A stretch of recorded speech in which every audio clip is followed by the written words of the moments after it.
Movie review of the film Michael. Jaafar Jackson. వాహ్ వాహ్ వాహ్, ఏం పర్ఫార్మెన్స్. కొన్ని సీన్స్ అండ్ తను ఇచ్చే ఆ స్మైల్కి ఎమోషనల్గా కనెక్ట్ అవడంతో పాటు గూస్ బంప్స్ కూడా వచ్చాయి థియేటర్లో.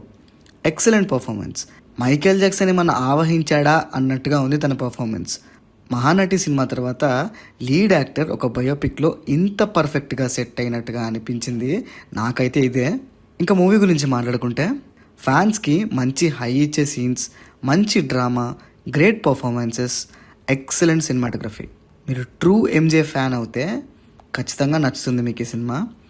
ఏదో ఇన్స్టాగ్రామ్ ఊపులో ఏం తెలియకుండా వెళ్తే అసలు ఏం అర్థం కాదు. అండ్ హై ఇచ్చే సీన్స్కి కూడా మీకు అంతగా హై రాదు. తన లైఫ్ స్టోరీ పూర్తిగా చూపించకపోవడం మాత్రం ఒక మేరకు డిసప్పాయింట్మెంటే. అండ్ ఎండ్ ఇంకా హై ఉంటే బాగుండనే ఫీల్ అయితే వచ్చింది.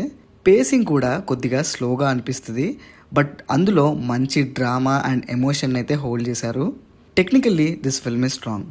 యానిమల్ సీజీ వర్క్స్ అండ్ యానిమల్స్తో ఇంటరాక్ట్ అయ్యే సీక్వెన్సెస్లో VFX artist and whole department బాగా వర్క్ చేసినట్టుగా అర్థమవుతుంది.